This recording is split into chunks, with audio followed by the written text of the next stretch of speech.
السلام عليكم ورحمة الله وبركاته. رب اشرح لي صدري ويسر لي أمري واحلل عقدة من لساني يفقهوا قولي. اللهم صل وسلم وبارك وشرف وعظم على سيدنا محمد وعلى آله وصحبه وسلم.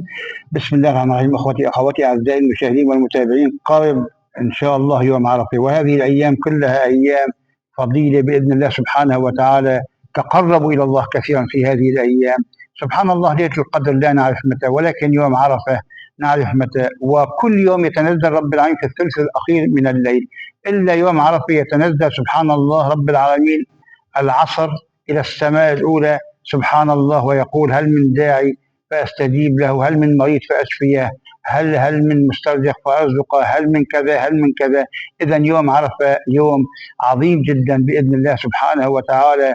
ويقول بعض العلماء أنه أفضل من ليلة القدر سبحان الله. نعم، ومعروف يوم عرفة معروف، ليلة القدر غير معروف. ل10 أيام تمر علينا في رمضان لا نعرف متى ليلة القدر.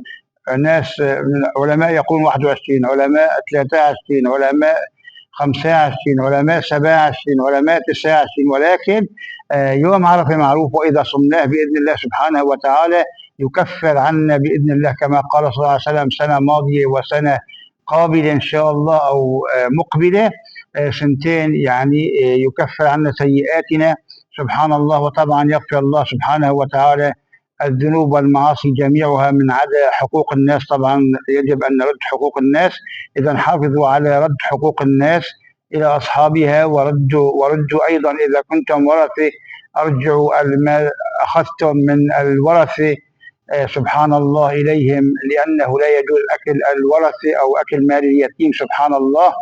عودوا إلى الله، رجعوا إلى الله، وخصوصا هذه الأيام الفضيلة ويوم عرفة. حاولوا أن تصوموا، أن تعبدوا الله سبحان الله، أن تتقربوا إلى الله، أن تستغفروا، أن تسبحوا، أن تحوقلوا، أن تقرأوا سورة البقرة، أن تقرأوا القرآن الكريم سبحان الله. سورة البقرة تعطيكم المعرفة، العلم، هي عقلكم المدبر، تصبحوا على الفطرة السليمة، تعطيكم الحكمة سبحان الله سبحان الله، تعطيكم العلم، تصبحوا تبلغوا آية بعد قراءة سورة البقرة تقريبا أكثر من 500 مرة أو 1000 مرة بإذن الله سبحانه وتعالى، كأن أحد يدفعك إلى أن تطلع بفيديوهات وتبلغ آية في أي مكان من العالم سبحان الله. نعم، تعطيكم العلم، تعطيكم المعرفة. سورة البقرة كما قال صلى الله عليه وسلم: أخذها بركة وتركها حسرة، ولا تستطيعها البطل. وخصوصا في هذه الأيام الفضيلة يوم عرفة، حاولوا أن تصوموا يوم عرفة، لو كان سبحان الله فيها فائدة عظيمة. واليوم معروف، ويتنزل رب العالمين العصر ويقول لكم: ادعوني أستجب لكم. السلام عليكم ورحمة الله وبركاته.